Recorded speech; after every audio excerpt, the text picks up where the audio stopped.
دیگران على الصلوات. اللهم صل على محمد وآل محمد. أعوذ بالله من الشيطان الرجيم. بسم الله الرحمن الرحيم. الحمد لله رب العالمين والصلاة والسلام على الأنبياء والمرسلين أبو القاسم محمد اللهم صل على محمد وآل محمد الطيبين الطاهرين. وعليكم السلام ورحمة الله. Dear brothers, dear sisters, dear friends, Assalamu alaikum wa rahmatullahi wa barakatuh. If you can please come a little bit, especially the youth in the front, please. اللهم صل على محمد وآل محمد. اللهم صل على محمد وآل محمد. Barakallahu feekum. Today, I would like to speak about the conception of love in Islam and what is the meaning of love. This is something we heard a lot, especially in our society, that love is something good and everyone has to love. They have people also that they preach religions or philosophy, we can call, that they say if you follow my religion, you will benefit of the unconditional love. And this is the door of happiness and success. Do we believe in that? If not, why? And if we can tell the reason. So today I will just briefly explain about that and why speaking about the unconditional love is against the concept of Islam. Well, we know that the world and the creation is based on love. Love of the Creator, Allah subhanahu wa ta'ala, towards His creation. And the love of humankind towards God, the love of humankind towards humankind, and the love of humankind towards nature and animals and other creations. However, we cannot say we have different type of heart. We have only one heart. Even the Holy Quran insists that Allah subhanahu wa ta'ala didn't create two hearts. He created only one heart for a man. However, we need to use this heart on the right way. That is why some people, we can say, manipulate this conception of love by creating artificial love. And creating this artificial love or superficial love, if we can say in a different word, the human being will open his heart for that type of love, and as soon as this fake love will fall down, the whole existence of the person will also be ruined because of that. We need to understand that love is only for the sake of Allah subhanahu wa ta'ala. That's it. We don't have different loves. But under this love, we develop a love for other things. But it has to be under the way of going towards our Creator. This is it. So, just to respond, the one who said that we have unconditional love and everyone is beautiful and life is nice and love is everywhere. And I will say by a hadith that attraction to love is not complete without repulsion of hate.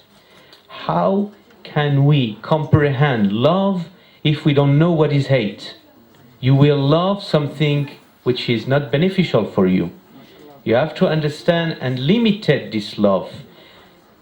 It's like I'm telling, everything on earth has the opposite: cold, warm, love, hate, good, bad, etc., etc. But if you don't know what is night, how can you understand what is day? If you don't know what is hate, how can you know what is love? And conditional love in this principle is fully wrong. And this is to fool, actually, people to follow blindly without using the reason. Because this furqan, and this understanding of differences between love and hate, is to use the reason and the aql. But they want to break this aql. And they want to tell, don't see anything, just see love everywhere and listen to what I'm saying. Okay, give me the money.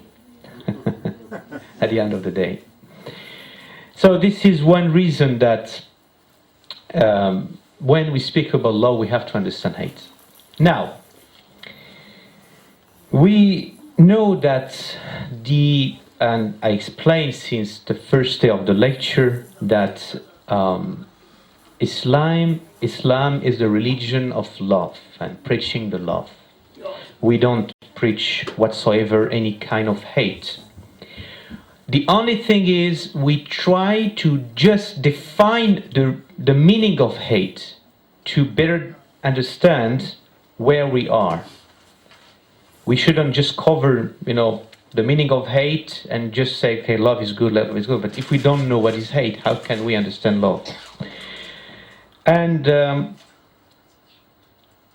when you open your heart for this type of love, which is the love of the only God, then your heart will stay purified from day one, from the day we're born. And this is an ideal thing that every human being pray, that the day someone passed away, he wished that his heart will be exactly like day one that he born. How bad is someone who born like with a pure heart, and years after years, he accumulates sins, accumulates bad things, and he become with a very dark heart and is not able anymore to recover his heart from day one. And the love to God is a kind of cleanness, a purification of this heart. And to love God, it means we have really to mean this love by showing our style of life, our action. Everything has to be based on that love. I'll give you an example. Someone married, he likes his spouse or her spouse. And in the mind of the couple, the other one likes me. This is in the mind of everyone. But little by little, there is some actions or some acts among the couple that are not really explaining that the person is loving us, is loving me. So what does it mean? For example, we married and we assume that my wife loves me, but she acts in a way that it doesn't show any love. She's doing things which is not proper to be someone who loves. So that's what I try to explain. When we love Allah subhanahu wa ta'ala, we have to show that we love Him. And it's not, I didn't want to put a scale of loving a spouse by loving our Creator. It's just to give you a very simple picture of when someone loves someone, he has to show it, not just saying it. And he has to do everything for that person, sacrificing for that person. Same for God. And God doesn't ask you, or doesn't ask us anything special. Doesn't ask us something which is over our capacity. He knows exactly what is our capacity. But we have to show that we're doing the effort according to our own capacity. And we don't need to think about justification and always to find excuses that no, God will understand my situation and He's fooling Himself. It doesn't work this way. So going back to the artificial love, the society emphasizes of making fake or superficial love. That's just especially for the youth who have tendency to watch movie, to be influenced with probably music or the society, of the youth. And the thing is, sometimes they created fake love and the youth are following this type of love, which has nothing to do with even the nature of a human being. For example, which there is one thing, inshallah, we'll speak about that music is, for the full majority of ulama, is haram, when is not based on the religion principle. And some fuqaha also insist that any kind of music, even if it's the purpose of the religion, is ishqal and shouldn't be listened.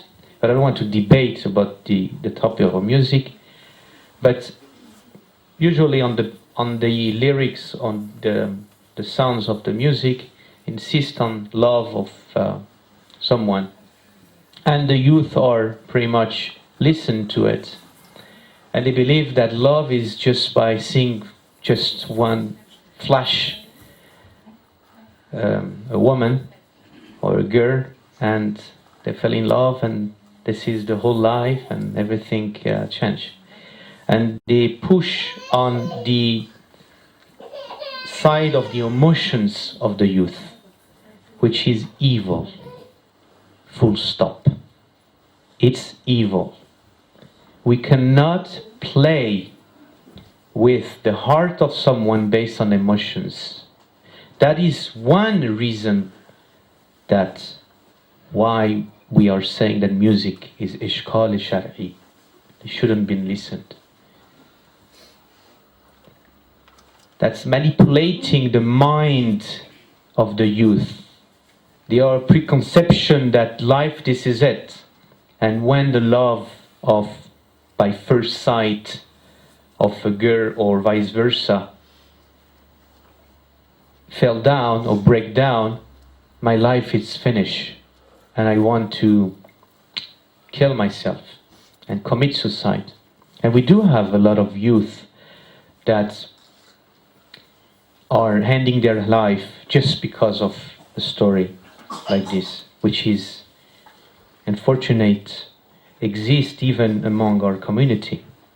We have to use our aql and our faith to Allah and to understand that the purpose of life is not just to fool ourselves with artificial things you see on movie or music or whatever.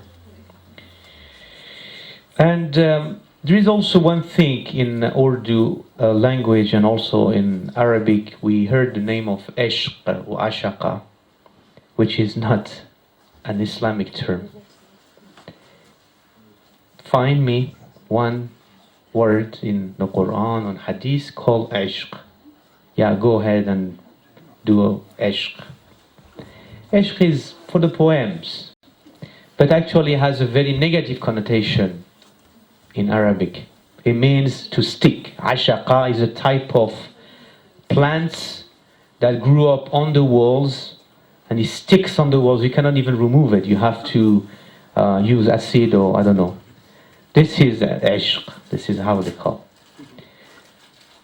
Mawadda, this is a proper word.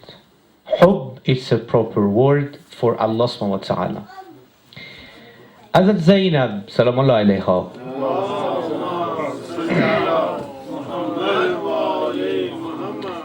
was asking her father.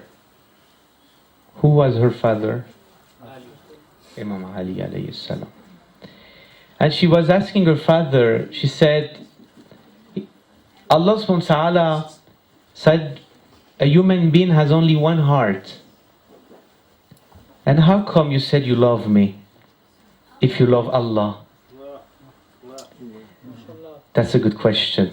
Imam Ali alayhi salam respond that for the sake of the love that I have for Allah, I love you. And I love my family and my children and my ummah. This is the answer. We don't have to base love for a creation of Allah. Our love is based on the Creator. And through the love we have to the Creator, we'll love the creations. In the heart is many things. It's the piece of meat we have inside the body. But when we speak about qalb or heart, is the spiritual heart inside our body, which is helping us to live not physically, but to live spiritually, and also through that, physically also we are in life just because we love. And this is like a sanctuary, this is like a shrine. And Imam Jafaria alayhi salam said, Al-qalb haramullah fala tuskin haramullah ghayr Allah. The heart is the sanctuary of Allah. Do not lodge other than Allah in Allah's sanctuary.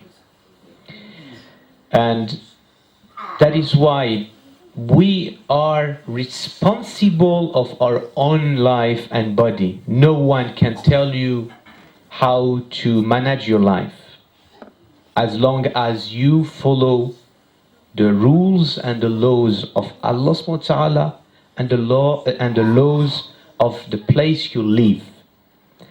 But you're free to think and to follow any religion, any philosophy, anything. But he will be on your side or against your side at the end of the day. We have not a fully free will.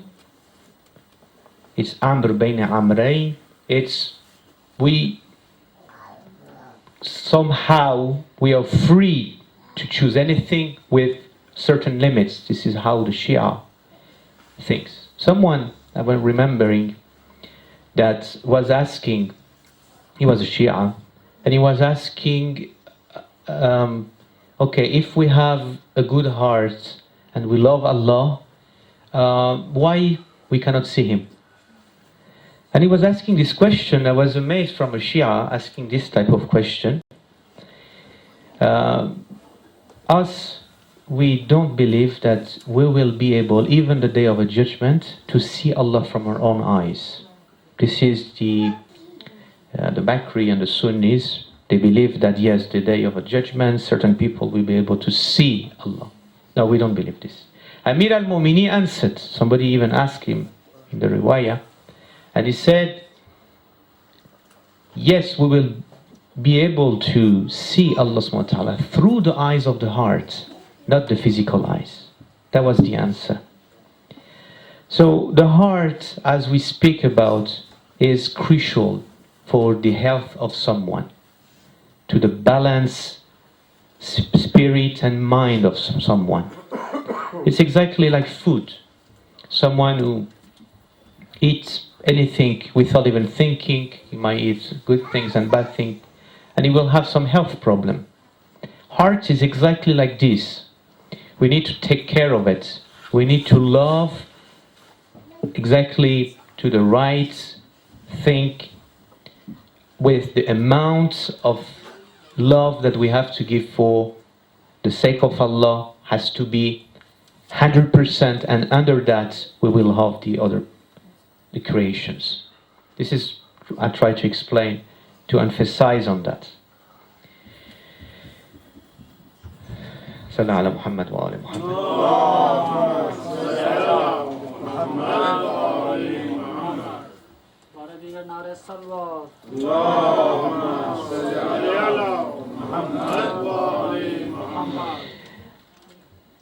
Before speaking about what and how Allah subhanahu wa ta'ala defined hate or used the word hate, I would like again to give a small observation for the youth.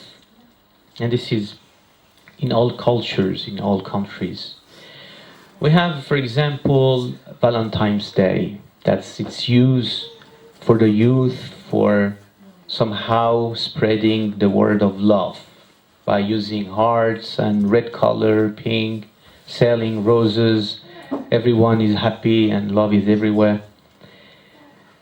This is, as Muslim, as Shia, we have to take the opportunity of our own munasibah to be closer to our spouse, not using like Valentine's Day or other days which is not based on anything on the principle of Islam. Despite the fact Valentine's was a priest, was based on religion, but it's not based on a credible historic point of view. We should use, for example, the first of Dhul Hajjah, the birthday of the anniversary of the marriage of Imam Ali alayhi salam and Fatima Zahra salamullah alayha, as the day of love between spouse. That's one example. Or we can use other munasibah as a pretext to somehow use as a ceremony for love among family members, neighbors, friends. And you will see how the barakat in your house will change. You will see the nur and the light in your house just because you do something and the intention of the Ahlul Bayt. This is very different than using whatever has been promoted everywhere, which at the end of the day, the only thing you will lose is your religion and your money.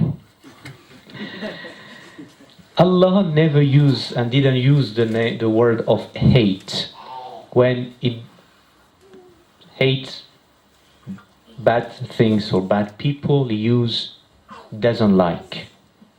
This is how we see Allah speak about. For example, we have some verses in the Quran.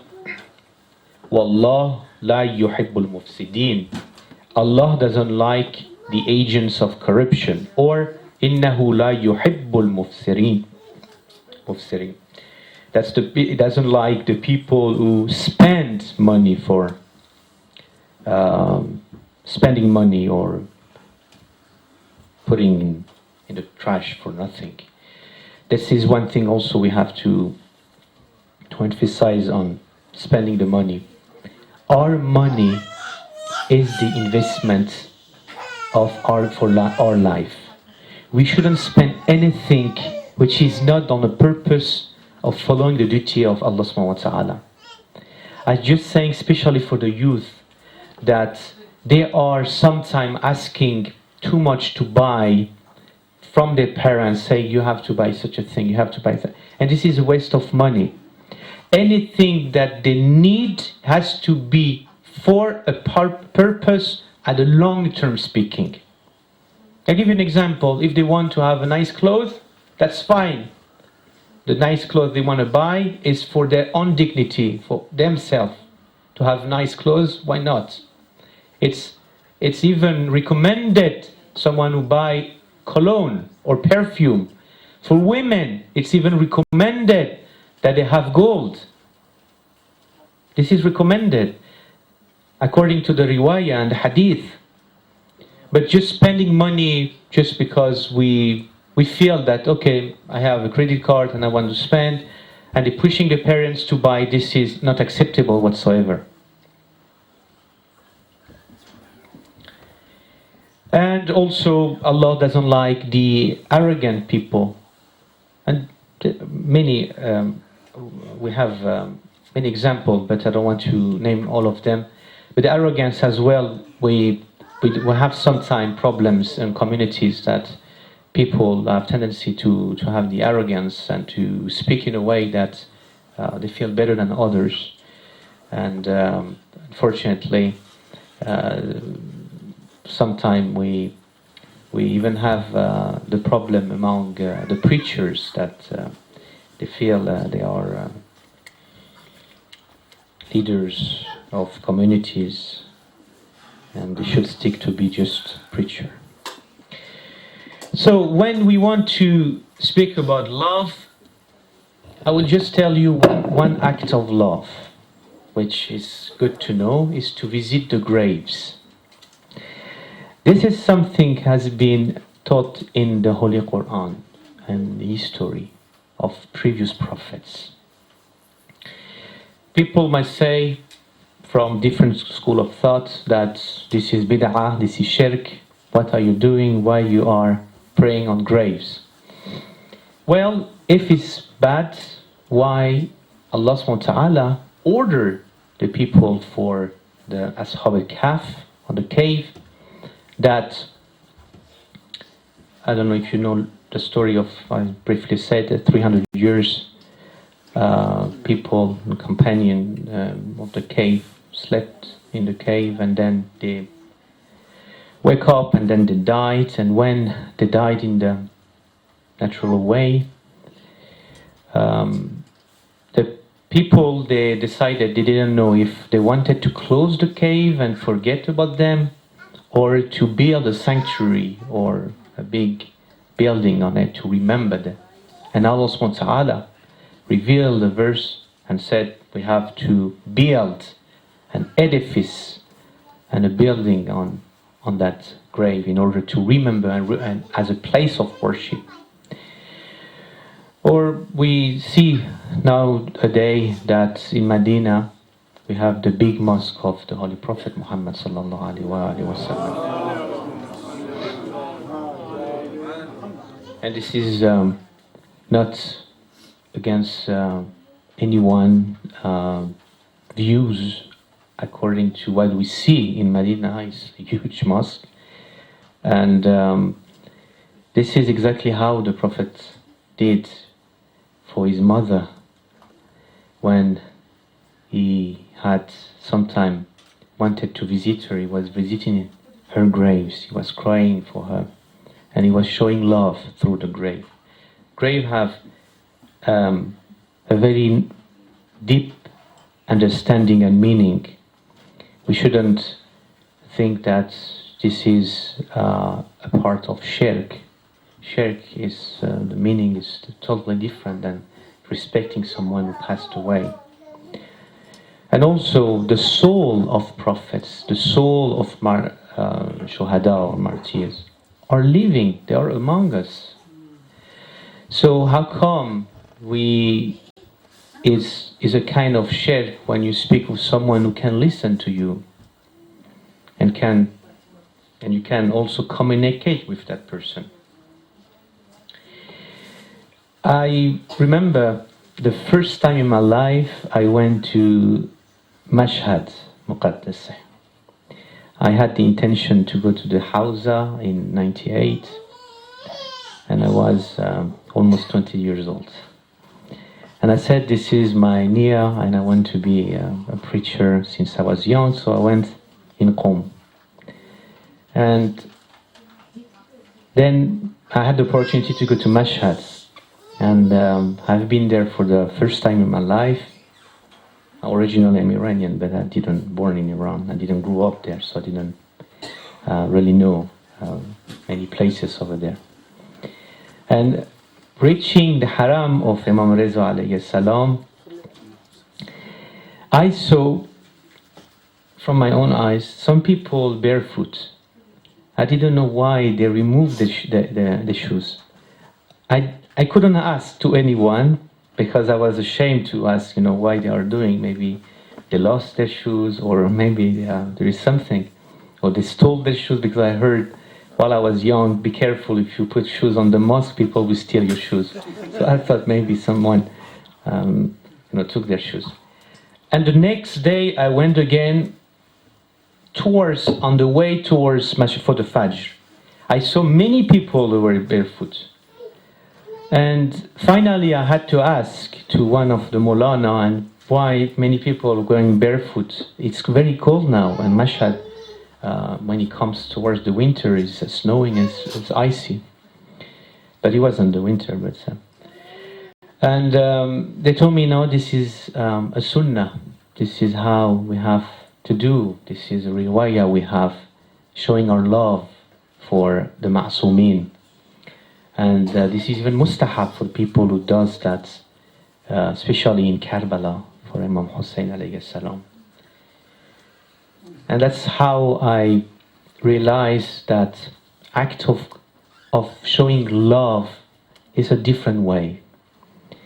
As long as it goes with the limits and the permission of whatever Allah subhanahu wa ta'ala is telling us. Like Mataam, or doing sinizani. And even some ulama said, even if blood coming out of sinizani is fine.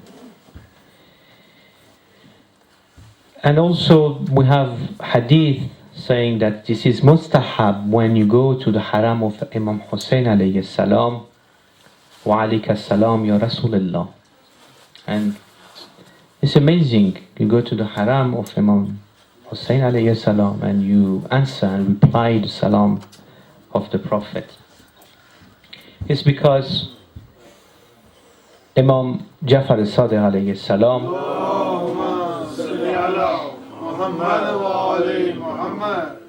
it's because it says the Prophet sent a special salam to whoever is leaving the haram of Imam Hussain alayhi salam. This is one reason. Now, why Imam Hussain? Why the this is important of, I just want to touch the point of the healing. Why is, when we speak about the grave of Imam Hussain, doing a dua, asking shafa'ah or healing, or asking to Imam Hussain to pray for us, why him? Is it an act of shirk really, to, for example, believing that the dust on the grave of Imam Hussain alayhi salam is healing us? Well, I can give you an example for the one who believe that the dust on the grave of Imam Hussain is healing us. If they believe it's a shirk, in that case, the verse in the Quran is wrong. And the Quran is not a book of shafa'at, for example, who help to heal someone. Because the Quran says, فِيهِ الشِّفَاء لِلنَّاسِ. Quran is a book who heal people. This is a book who heal people. Or another example, the shirt of Hazrat Yusuf alayhi salam. How come a simple shirt that healed the eyes of his own father, how come that it's become shirk? So the dust of Imam Hussain, according to many hadith, is a way of healing as well. And that's why when you use the turbat, if it comes from Karbala, especially around the grave of Imam Hussain, this is highly recommended to pray on it, to kiss it, and it's not whatsoever an act of shirk. Otherwise, all prophets before, well, A'udhu Billah, mushrik, according to them. I don't know at the end of the day who is a mushrik, but not the Prophet and not the Imams.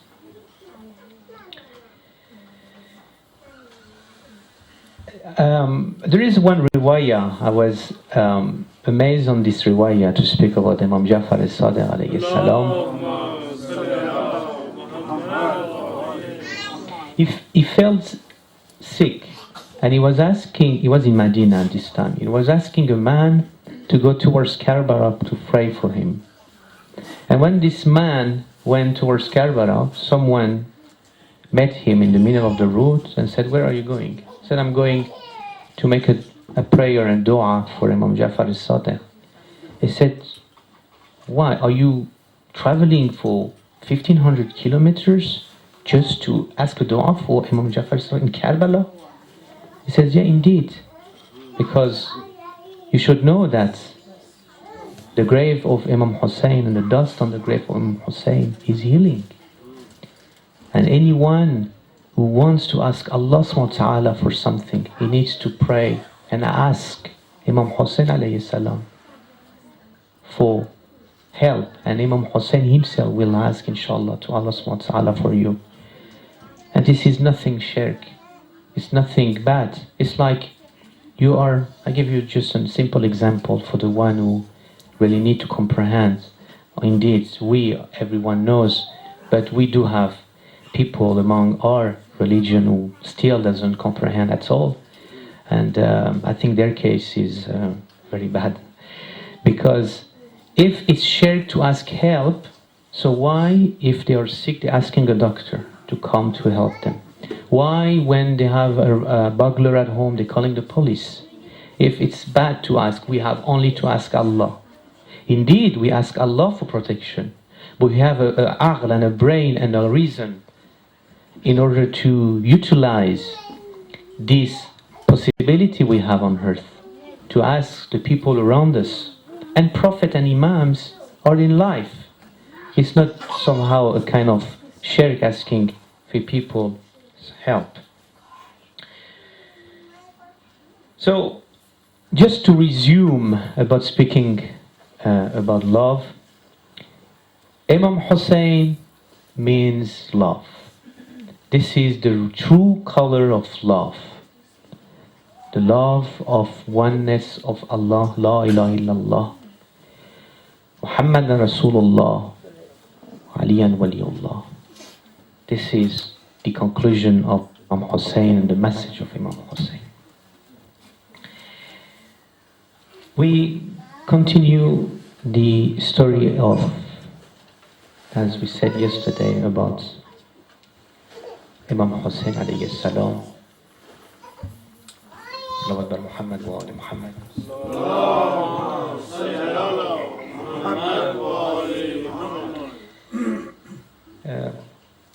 I don't know if I do have time, or should I just conclude? No, I think I conclude, inshallah. Yeah. Half an hour. No. Imam Hussain alayhi salam, so I conclude, went to a second city, we call it Dar al-Irq. That's the second stage, he has 14 places. And in this place, he met, subhanallah, the husband of Bibi Zainab, Salamullah alayha.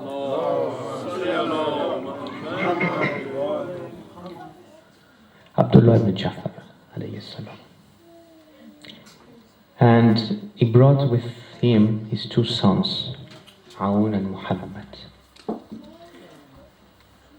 And these two sons looked very much like their grandfather. And tonight is the night of Hazrat Aoun and Hazrat Mohammed. And I do apologize if I don't do a good Messiah. I'll try, inshallah. Sallallahu alayka ya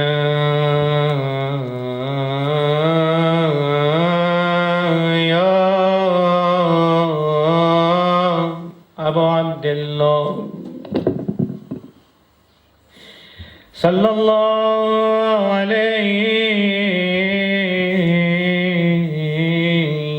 ya Ahl al-Bayt Nubuwwah. May Allah peace and blessing be upon my beloved Prophet Muhammad. May Allah peace and blessing be upon you, my beloved Imam Hussain alayhi salam. Sallallahu alayka ya Abu Abdullah. Sallallahu alayka ayyuhal madlum. Sallallahu عليك أيها الشهيد بالكربلاء. What happened to your son, Ya Zainab? What happened to Aoun and Muhammad? They cry and they ask to Imam Hussain alayhi salam, please let us come to help you to fight the enemy, to fight Yazid, la'natullah alayh. But Imam Hussain refused. And Zainab was crying and was saying, why, Ya Hussain? Why you don't let Aoun and Muhammad to come with you, to help you? He said, Ya Zainab, don't you know that Aoun and Muhammad are very young? Why they should come here in the battlefield? And Zainab said, don't you remember, Ya Hussain? Don't you remember that Abbas during the battle of Siffin? He was 8 years old and he was helping. And at the end, Hussain alayhi salam accepted and says, fine, how Aoun and Muhammad are coming. And they are coming and they fight it bravely. In a way that Umar ibn Sa'ad was watching and seeing these two youngsters fighting. And the fight was like surrounded of angels and nur.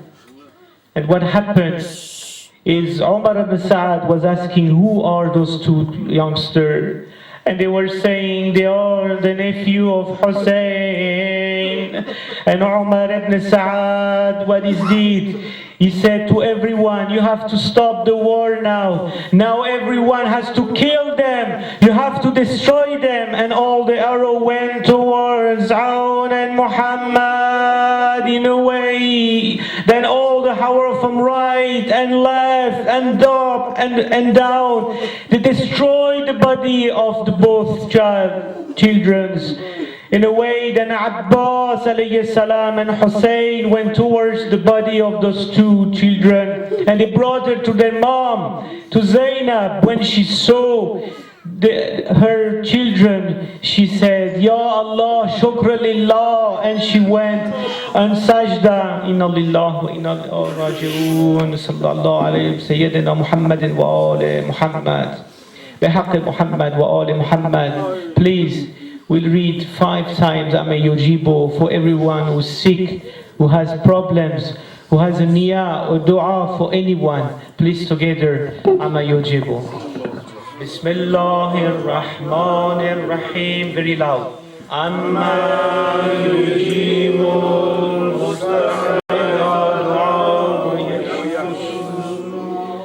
Amma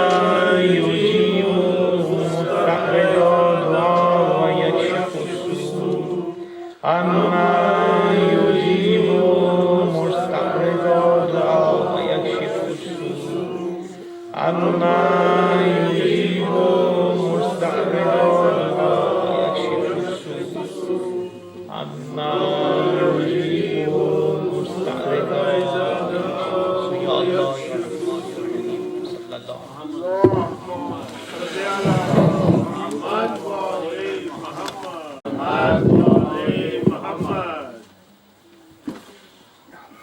أعوذ بالله من الشيطان اللعين الرجيم. بسم الله الرحمن الرحيم. الحمد لله رب العالمين. الصلاة والسلام على رسوله الكريم وعلى آله الطيبين الطاهرين المعصومين المظلومين. صلوات برم. اللهم صل على محمد وآل محمد. ولعنة الله على أعدائهم ولعنهم أجمعين من يومنا هذا إلى يوم الدين. أما بعد فقد قال الله تبارك وتعالى في كلامه المجيد. بسم الله الرحمن الرحيم. يا أيها الرسول بلغ ما أنزل إليك من ربك إن لم تفعل فما بلغت رسالته. صلوات بركة. اللهم صل على محمد وآل محمد. चंद दिनों से आपकी खिदमत में विलायत के हवाले से चंद कलमात गुजारिश कर रहा हूँ کہ ولایت کی اہمیت کیا ہے، اور جیسے کہ پہلے بھی عرض کیا کہ غدیر خم میں ولایت کا اعلان ہوا، محبت کا نہیں، محبت کا مودت کا پہلے ہو چکا، اور یہ ایک قدم بڑھ کر ہے۔ اگر آپ دیکھیں، جیسے آپ کو مولانا صاحب نے بھی کہا تھا کہ زیارت عاشورہ اگر پڑھیں اور ان جملوں پہ غور کریں تو آپ کو ولایت بھی سمجھ میں آ جائے گی، جس میں ایک جملہ آپ کی خدمت میں عرض کرتا ہوں، اس میں ایک دعائیا جملہ ہوتا ہے، اللہم اجل محیا محمد وآل محمد و ممات محمد وآل محمد، کہ اے اللہ ہمیں وہ زندگی عطا کر جو محمد وآل محمد کی زندگی ہے، یعنی ہمیں ایسا بنا کہ ہم اس طرح سے زندگی گزاریں جس طرح کہ محمد وآل محمد نے زندگی گزاری، اور ہمیں ایسی موت دے جیسی موت محمد وآل محمد کو دی، یعنی ہم اس راہ پہ جائیں، ہم اس طرح سے اپنی زندگی کو اختتام تک پہنچائیں جیسے محمد وآل محمد نے۔ تو یہ ولایت ہے۔ اور کیونکہ آج شب جمعہ ہے تو ایک جو مختصراً میں ایک ایگزامپل دوں گا، وہ شب جمعہ کیونکہ امام زمانہ علیہ السلام سے بھی منسوب ہوتی ہیں اور محرم کے ایام بھی ہیں، بہرحال تو یہ بتانے کے لیے کہ اصل میں ولایت کی اہمیت کتنی ہے اور ولایت کیا ہے، جب امام زمانہ علیہ السلام آئیں گے تو ہم سے کیا مطالبہ کیا جائے گا اور ہم کس حال میں ہیں، اور اگر ہم اس امید پر نہ اتر سکے تو ہمارا کیا حال ہوگا، اور اگر امام اس وقت غیبت میں ہیں اور نہیں آ رہے تو ہماری ذمہ داری کتنی اہم ہے اور کتنی بڑھ جاتی ہے۔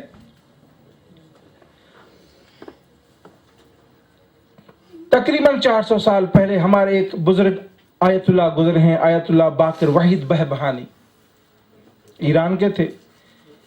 یہ اتنا پارسا انسان تھے، یعنی اس کی اہمیت یہ ہے کہ آج بھی جب بزرگ یعنی مجتہدین ذکر کرتے ہیں تو اس کو لکھتے ہیں استاد الفقہا، یعنی یہ اس کا مقام ہے۔ بہبہان میں وہ نماز پڑھاتا تھا، یعنی اس طرح کہ وہ مغربین سے پہلے آتا، وہاں پہ اپنی قرآن کی تلاوت میں مشغول رہتا، وقت نماز کا آتا تو اذان کہتا، اذان کے بعد اقامت کہتا، نماز پڑھتا، پھر تاکہ بعد پھر یعنی مغرب کے بعد عشاء، تو مسجد میں زیادہ دیر وقت گزارتا۔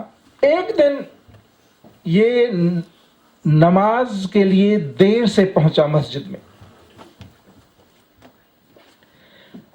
اب جب پہنچا تو دیکھا کہ مسجد تو کھچا کھچ بھری ہوئی ہے لوگوں سے، تو اس کے دل میں ایک خیال آیا کہ اتنے لوگ ہیں جو میرے پیچھے نماز پڑھتے ہیں، کیونکہ یہ درویش دیکھتا ہی نہیں تھا نا کوئی پیچھے ہے کوئی نہیں ہے۔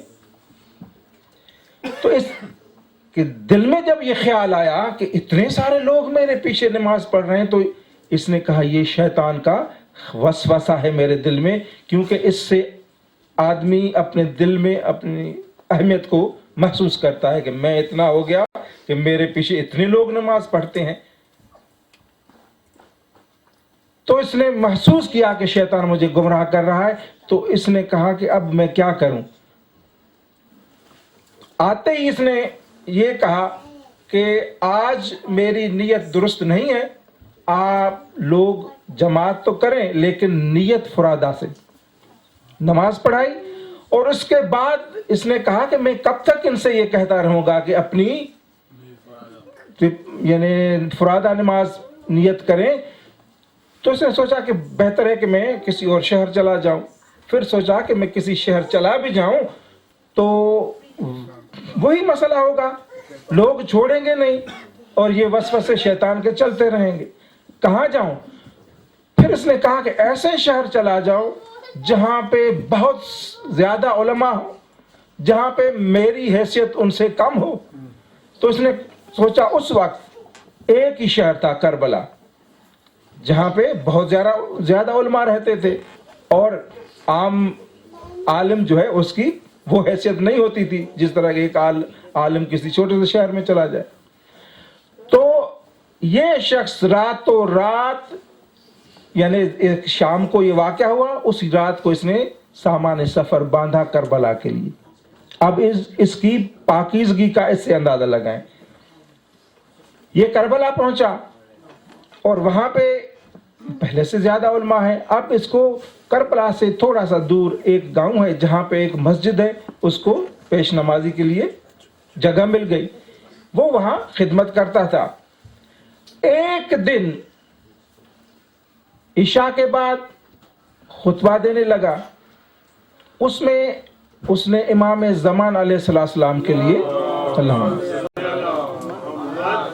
ایک روایت پڑھی امام جعفر صادق علیہ السلام سے کے حوالے سے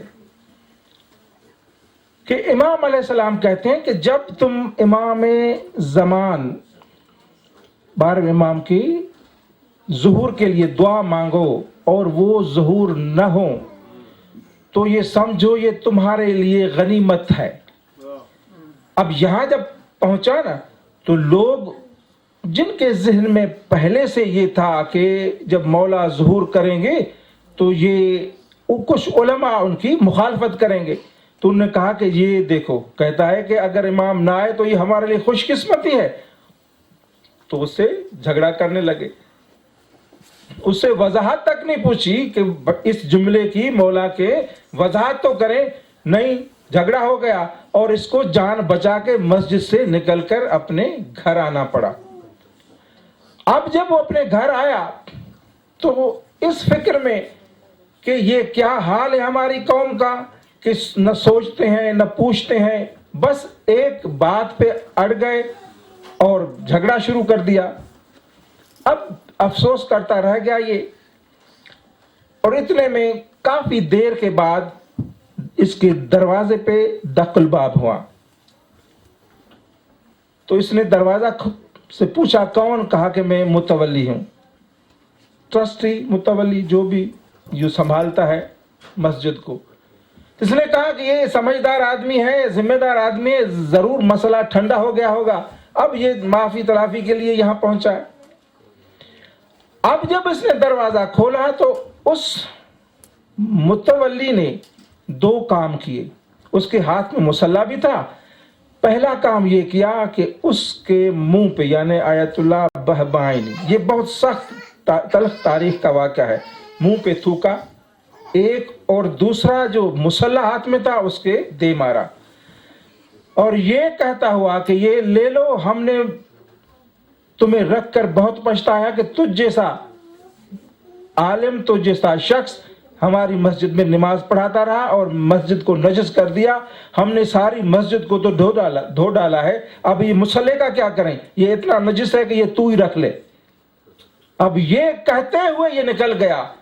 اب آیت اللہ بہبانی کو اور بھی تکلیف ہوئی کہ میں تو یہ سمجھا کہ یہ سمجھدار آدمی ہے لیکن اس کا بھی یہ حال نکلا. اب یہ اس فکر میں دیر تک جاگتا رہا کہ آدھی رات گزر گئی اور پھر اس کا دروازہ کھٹکھٹایا گیا. اب اس نے اندر سے پوچھا کون, کہا کہ وہی میں متولی. اب یہ گھبرا گیا کہ پہلے تو یہ بدتمیزی کر کے گیا ہے, اب وہ مجھے مارنے آیا ہوگا. اس نے کہا کہ جو بات ہے باہر سے بتا دو. کہا کہ نہیں, بات باہر سے بتانے والی نہیں ہے, دروازہ کھول دیں. اس نے کہا کہ نہیں, میں نے دروازہ نہیں کھولنا, تو آپ بات کر دیجیے. بحث ہو گئی. کہا کہ نہیں. جب اس نے زیادہ اصرار کیا تو اس نے دروازہ تو کھولا لیکن دروازے کی اوٹ ہو کے کھولا, لیکن سائیڈ میں, تاکہ سامنے سے وہ اگر کچھ ہتھیار ہو تو استعمال نہ کر سکے. لیکن جیسے ہی وہ شخص اندر آیا, اس کے سر پہ جو ٹوپی تھی یا امامہ تھا, جو کچھ بھی تھا, اتارا اور آیت اللہ بہبانی کے پاؤں پہ رکھا اور گر گیا پاؤں پہ, اور یہ کہنے لگا کہ مجھے معاف کر دو. آیت اللہ حیران, اس نے کہا کہ یہ چند گھنٹوں میں تبدیلی کیسے آئی؟ کہا کہ یہ میں بتاؤں گا, پہلے آپ مجھے معاف کر دیں. اب یہ بھی مقام ہے کہ جو شخص یعنی چند گھنٹے اتنی توہین کر کے جائے پھر وہ معافی مانگ لے اور اس کو معاف کرے. یہ شیوائے محمد و آل محمد ہے, یہ محمد و آل محمد کی شان ہے اور یہ تربیت ہے, یہ ان کا اخلاق ہے. تو آیت اللہ بہبانی نے کہا چلو میں نے تمہیں معاف کر دیا, چلو اٹھو اور مجھے یہ بتاؤ کہ یہ تم میں تبدیلی کیسے آئی. تو وہ شخص روتے ہوئے آنکھوں سے کہنے لگا جیسے میں یہاں سے گیا, کیونکہ ویسے ہی تھکا ہوا تھا, مسجد کو دھو ڈالا تھا کافی دیر تک, میں جب بستر پہ گیا تو جلدی سے مجھے اونگ آ گئی, نیند آ گئی, اور میں دیکھتا ہوں کہ اعلان ہو رہا ہے کہ امام زمان علیہ السلام کا ظہور ہو گیا اور مولا امام حسین علیہ السلام کے روزے میں خطبہ دے رہے ہیں.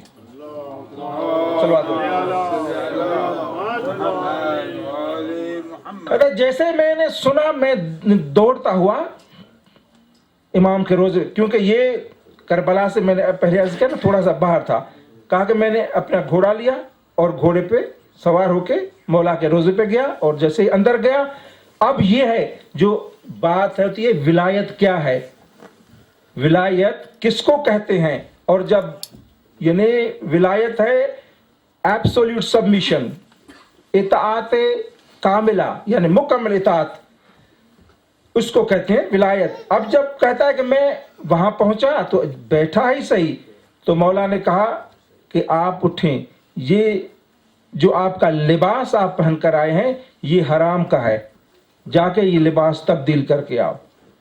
میں گیا, بسم اللہ حکم سر آنکھوں, گیا گھوڑے پہ چڑھا, گھر گیا, لباس تبدیل کیا, پھر آ کے بیٹھا. مولا نے کہا کہ اے شخص پھر سے اٹھو, یہ جو تیرا گھوڑا ہے نا یہ بھی تیرا حلال کا نہیں ہے, اس کو بھی واپس کر دے. جیسے مولا کا حکم, گیا گھوڑا بھی واپس کر کے دے آیا.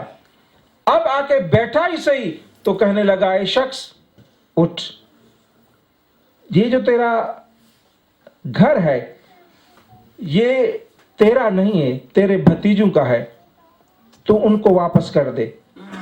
جیسے مولا کا حکم, میں گیا اور وہ گھر بھی اپنے بھتیجوں کو دے آیا. پھر آ کے بیٹھا, مولا کہتا ہے کہ اٹھ, تیری بیوی جو یعنی تیری دودھ شریک ہے تجھے معلوم نہیں ہے, جا اس کو واپس کر دے, اپنے میکے بھیج دے, تیرے لیے حرام ہے. گیا اس کو بھی واپس کر آیا. اب آ کے بیٹھا ہی صحیح, اب دیکھیں نا پہلے تو گھوڑے پہ آتا تھا نا, گھوڑا تو دوسری بار ہی چلا گیا, اب یہ آتا جاتا ہے پیدل.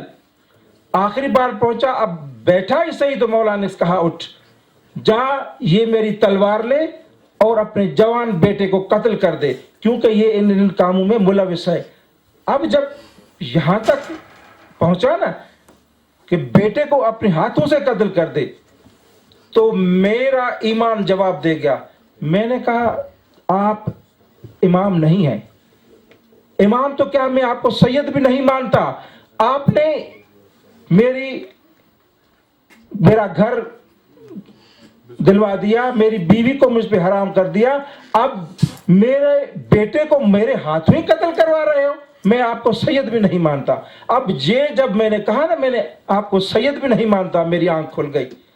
اور جب میری آنکھ کھل گئی تو اب مجھے سمجھ میں آیا جو امام کا فرمان آپ نے پڑھا نا, کہ جب تم امام کے ظہور کی دعا مانگو اور امام کا ظہور نہ ہو تو اس کو اس وقت کو غنیمت سمجھو.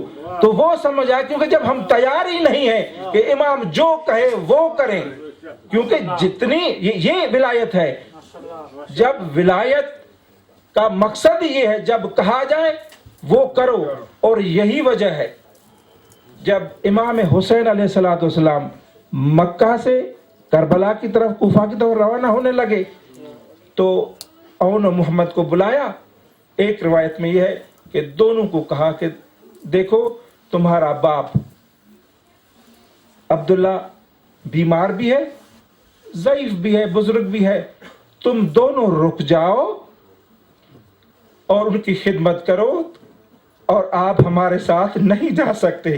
اب دیکھیں نا یہ نوجوان ہے، اب جہاں شہزادے علی اصغر کا یہ عالم ہے کہ 10ویں محرم کو پنگھے سے اپنے آپ کو پنگھوڑے سے گرا دیتا ہے کہ اے میرے بابا آپ کیوں صدائیں بلند کرتے، ابھی یہ سپاہی حاضر ہے، تو یہ تو پھر بھی اصغر کے مقابلے میں جوان ہے. تو کیونکہ جانتے تھے یہ حکم تھا امام کا، دل پہ تو قیامت گزر گئی لیکن سر تسلیم خم کیا، رک گئے. اب جب قافلہ یعنی آپ جو حج کر کے آئے ہیں مسجد عمرے کی جو مسجد ہے یا مسجد عائشہ آج کل کہتے ہیں، یہ 5 میل کے فاصلے پر ہے یعنی مکہ سے. تو جب یہاں تک قافلہ پہنچا تو امام حسین علیہ السلام نے کہا بھائی عباس قافلے کو روک دے اور میرے لیے خیمہ لگا دے. اب اگر آپ کو ولایت سمجھنی ہے اور ولایت کی ولی کی کس طرح اطاعت کی جاتی ہے وہ حضرت عباس کے کردار کو دیکھیں. چوں چرا نہیں کہا، سوال نہیں کیا کہ کیوں، ابھی تو 5 میل پر منزل تو نہیں کی جاتی، اگر اتنی جلدی تھی تو وہاں سے چلے کیسے؟ نہیں، ہاں مولا صرف اتنا پوچھا کہ آپ کے لیے خیمہ لگاؤں یا باقی مستورات کے لیے بھی؟ کہا کہ نہیں بھائی صرف میرے لیے. جب خیمہ لگ چکا مولا اندر گئے، کہا کہ اے بھائی عباس جا میرا مہمان آ رہا ہے. اب جا کے دیکھا حضرت عباس دونوں بیٹوں کو لے کے آ رہا ہے. آ کے امام حسین سے کہا، اب کیونکہ عمر میں بھی بڑے ہیں رشتے میں بھی بڑے ہیں، تو ایک جملہ کہا جو تاریخ میں ملتا ہے کہ اگر میرے بس میں ہوتا تجھے روکنے کے لیے کہ میں تیری پیشانی سے پکڑ کے کہتا کہ کوفہ نہ جا، کیونکہ میں جانتا ہوں تیرے بابا سے تیرے بھائی کے ساتھ کیا گزرا، لیکن تو امام ہے، تو وہ کرے گا جو حکم خدا ہے. لیکن یہ ایک میرا عرض ہے کہ میں جناب زینب سے ملنا چاہتا ہوں. مولا نے کہا کہ بسم اللہ، وہ آپ کی بیوی ہے، جا کے ملیں. جب حضرت عبداللہ جناب سیدہ کی ہماری کے پاس پہنچے تو جناب سیدہ کے دل میں ایک خیال آیا کہ شاید مجھے بھی واپس لینے آئے ہیں. تو ان کے کہنے سے پہلے ہی کہا اے چچے جایا اگر آپ مجھے لینے آئے ہیں آپ کے حکم کے بغیر تو میں سفر پہ نہیں جا سکتی بھائی کے ساتھ، لیکن یاد رکھیں میں جاؤں گی آپ کے ساتھ لیکن میں نہیں، میرا جنازہ جائے گا آپ کے ساتھ. تو حضرت عبداللہ منزلت جناب سیدہ کو جانتے تھے. اور ایک روایت میں یہ بھی ہے کہ عقد کے وقت علی علیہ السلام نے یہ شرط رکھی تھی کہ تو جب امام حسین کوچ کرے گا تو جناب زینب کو جانے دے گا. بہرحال کہا کہ اے سیدہ میں نے جد رسول خدا سے سنا ہے کہ جب کبھی سفر پہ جاؤ تو صدقے کا سامان اپنے ساتھ لے کے جاؤ. آپ جس سفر پہ جا رہی ہیں اور ہو سکتا ہے حسین علیہ السلام پہ وقت آ جائے اور تمہیں کچھ صدقہ دینا پڑے تو یہ 2 بیٹے لے لو اور ان کو اپنی طرف سے صدقہ کر دینا حسین پر، اور محمد کو میری طرف سے حسین پر صدقہ کر دینا. اور دیکھیں یہ ہے ولایت کہ جناب حضرت عبداللہ نے اپنے بچوں کو جناب سیدہ کے حوالے کیا اور وہ بچے مولا کے ساتھ سفر میں ساتھ رہے. اور 10 محرم کا جو چاند چڑھا اور دن چڑھا تو جناب سیدہ اون و محمد کو لے کے فرماتی ہیں دیکھو آپ جعفر طیار کے پوتے ہیں، علی کے نواسے ہیں، اب ایسی جنگ کرنا کہ لوگوں کو ایسا لگے کہ جعفر طیار خود لڑ رہا ہے، علی خود لڑ رہا ہے. تو کافی دیر گزر گئی، لاشوں پہ لاشیں آ رہی ہیں تو جناب سیدہ کہتی ہیں اون محمد ابھی تک آپ یہاں مجھے نظر آ رہے ہو؟ کہتے امی جان ہم جب ماموں کے پاس جاتے ہیں ہمیں اجازت نہیں دے رہے. تو کہا کہ چلو میں آج تمہیں اجازت لے کے دیتی ہوں. جناب سیدہ امام حسین کے پاس آتی ہیں، کہتی ہے بھیا میں نے آپ سے کبھی کچھ نہیں مانگا، آج ایک سوال کرتی ہوں. حسین علیہ السلام نے کہا بہن میں بھی ترستا ہوں کہ کوئی بہن مجھ سے کچھ مانگے میں اس کو دوں. کہا کہ آج جو مانگ رہی ہوں اون محمد کو موت کی اجازت دے دے. اب جناب حسین علیہ السلام نے کہا بہن جب تم نے اس انداز سے کہا ہے تو میں نے اجازت دی، اب دیکھیں، کہا کہ پہلے ٹھہر جائیں۔ اب تبرکات نکالے اور حضرت اون محمد کو سنوارا اور تلواریں دیں اور میدان کی طرف بھیجا۔ اب اس جوان مردی کے ساتھ یہ بچے لڑے ہیں تو عمر سعد نے دیکھا کہ یہ بچے ایک ساتھ لڑ رہے ہیں اور اتنے بھاری پڑ رہے ہیں کہ یہ جنگ کا نقشہ ہی بدلتا جا رہا ہے اور یہیں پہ جیسے کہ جنگ ختم ہو جائے گی، اتنے بہادری کے ساتھ یہ بچے لڑ رہے ہیں۔ تو اس نے حکم دیا کہ فوج کو کہ الگ ہو جاؤ اور مختلف اطراف سے حملہ کر دو، اور جب مختلف اطراف سے حملہ ہوا تو اون محمد کتنی دیر لڑتے اور ایک وقت آیا کہ دونوں زمین پہ گر گئے اور السلام علیکم یا اماں، اور مامو جان ہمارا آپ پہ سلام ہو، اور امام حسین علیہ السلام حضرت عباس کو لے کے میدان میں پہنچے، اور جب پہنچے تو اون محمد آخری سسکیاں لے رہے تھے، اور یزیدیوں کا یہ شیوا تھا کہ جب بھی کوئی ہاشمی میدان میں گرتا تو یہ طبل بجاتے اور اسے خیمے میں بھی سمجھ جاتے کہ اون محمد گر گئے، اور بیویوں میں نے کوہرام مچایا اور جناب سیدہ زینب سلام علیہا سجدے میں گر گئیں، اور پھر بیوی کو کہنے لگی کہ مجھے مبارکباد دو، میں سرخرو ہو گئی، میرے بچے میرے بھائی پہ قربان ہو گئے، اور کیونکہ اور یہ وہ بچے ہیں جس کی ماں نہیں روئی، کیونکہ صدقہ جو کیا تھا، جو صدقہ کیا ہے تو میں نے ان پہ رونا نہیں ہے۔ تو آخر وقت میں امام حسین علیہ السلام اون محمد کو وہاں پہ لے آئے خیام میں، اور اس وقت ابھی محمد کی ابھی سانس باقی تھی، تو دیکھ کے کہتا ہے امی جان اب تو راضی ہے ہم سے، ہم نے وفا کر دی اور اب کی لاج رکھ دی۔ لعنت اللہ علیہ قوم الظالمین۔ ماتم حسین یا حسین۔